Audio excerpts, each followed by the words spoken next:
The Las Vegas Raiders made headlines by officially releasing center Andre James and quarterback Gardner Minshew. But Minshew's release wasn't just a routine move. It came with a failed physical designation. That means the Raiders marked him as injured when cutting him from the roster. And that raised a big question.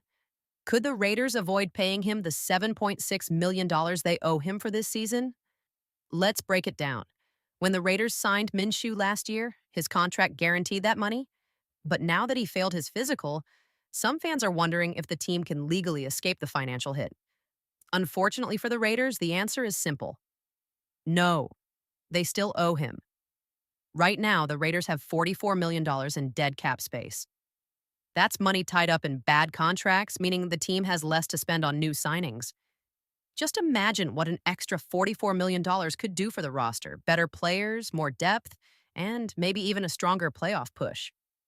Meanwhile, Minshew's next step is uncertain.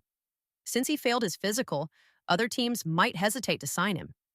If he can't prove he's healthy, teams like the Falcons, Steelers, or Patriots might look at other options like Desmond Ridder or Marcus Mariota instead. So what's next for the Raiders? With cap space shifting, the team needs to make smart moves in free agency. We'll take a look at their best options in a moment. But first, let's break down how much money they actually have left after these recent releases. Stay tuned. The Raiders have $47.5 million in cap space to work with. But imagine if they had an extra $44 million. That's what dead money has cost them. Just think about the players they lost this offseason. Trayvon Moehrig, gone. Robert Spillane, gone. Nate Hobbs, gone. That extra money could have easily brought back key guys or strengthened the roster elsewhere. Moehrig signed for $51 million, and $44 million would have covered nearly all of it. Bad contracts have real consequences. Dead cap hits don't just disappear, they limit flexibility, forcing teams to make tough choices. Take Gardner Minshew's contract. His $7.6 million cap hit is locked in, and the Raiders can't escape it. But what does his failed physical designation really mean? Here's the deal.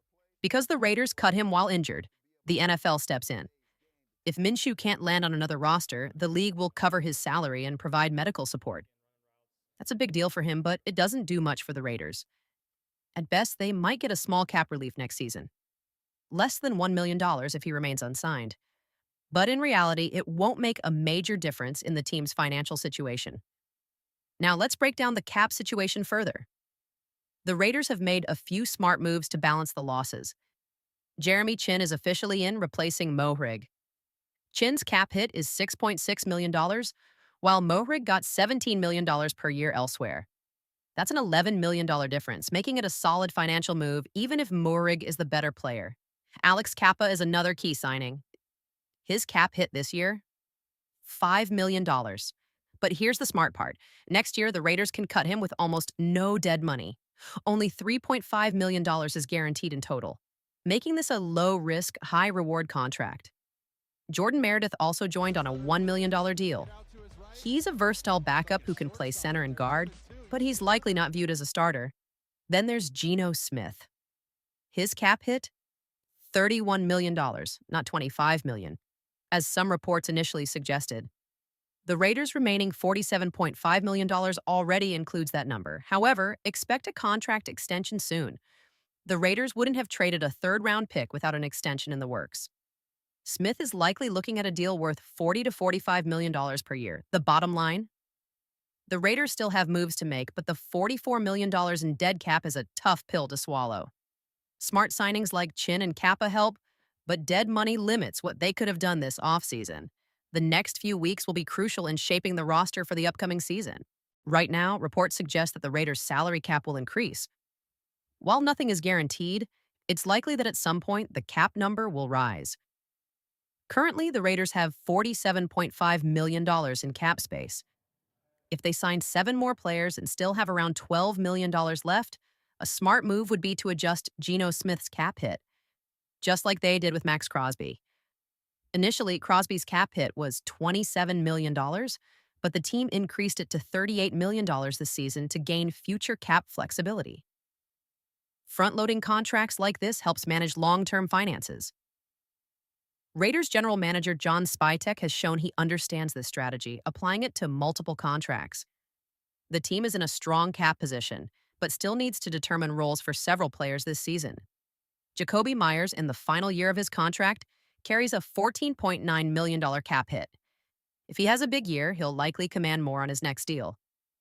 Other key players include Adam Butler, $3.8 million, Jack Jones, $3.4 million, and Isaiah Polamau, $3.5 million. Their performances will dictate future financial decisions. With $47 million available, the Raiders must be strategic in free agency. There are three key positions to target, either through free agency or the draft. Wide receiver is a priority, and the team has two approaches: sign a proven veteran or take a chance on a rookie like Teteroa McMillan. While McMillan has potential as a true X-receiver, his draft stock is uncertain. Recent reports suggest teams are cooling on him and draft projections fluctuate. Mel Kiper's latest mock draft had him at number 22 and the third receiver off the board. Pre-combine rankings are always fluid, and prospects rise and fall as new information emerges. In terms of proven talent, there has been interest in Cooper Kupp. He can play as a true X-receiver, but also excels in the slot. Unlike Hunter Renfrow, Kupp has shown he can beat man coverage consistently. Though he's 32, he's still productive, but his cap hit and salary demands will be significant. Another strong option is Keenan Allen, who will turn 33 soon, but remains an elite route runner and a reliable target for contested catches. Geno Smith, known for throwing 50-50 balls, could benefit from Allen's ability to win those matchups. Allen is expected to command around $22 million, but signing him would give the Raiders flexibility in the draft. If the Raiders enter the draft without a clear X receiver, they may feel pressured to draft one, potentially limiting their options. However, securing a veteran allows them to stay flexible and draft the best player available, whether that's Travis Hunter, Will Johnson, or Ashton Jeanty. A strong X receiver is crucial for offensive success. Brock Bowers is a dynamic weapon, but as a tight end, he's most effective when paired with a legitimate outside threat. Having a strong receiving core ensures Bowers can maximize his impact, rather than being forced into a number one receiver role. When defending against a player like Brock Bowers, you have to rotate safeties on him. It's not the same as just putting a quarterback on him. Bowers is a dynamic player, and having a true X receiver helps unlock his potential. Luckily, this free agency class is loaded with talented wide receivers. One of the best options is Amari Cooper.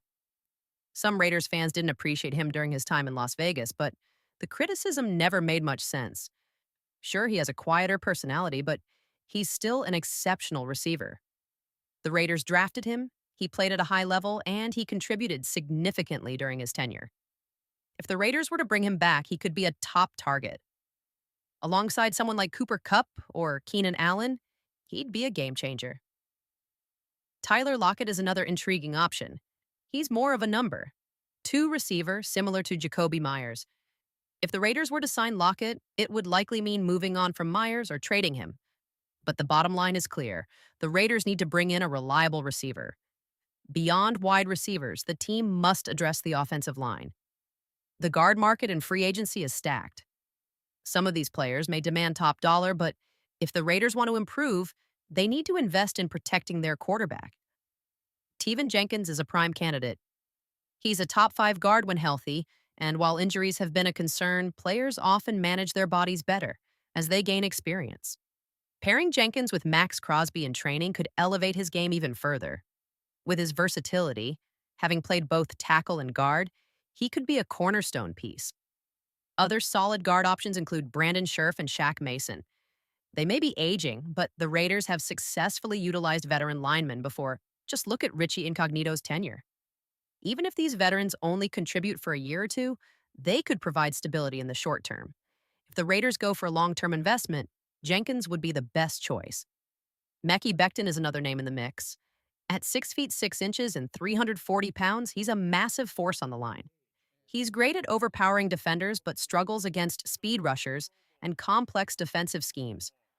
While he thrived in Philadelphia's elite offensive line, his success might not seamlessly translate to the Raiders. If the team does pursue him, they must be cautious with their spending. Anything above $13 million a year would be excessive. Finally, inside linebacker is another key position to address.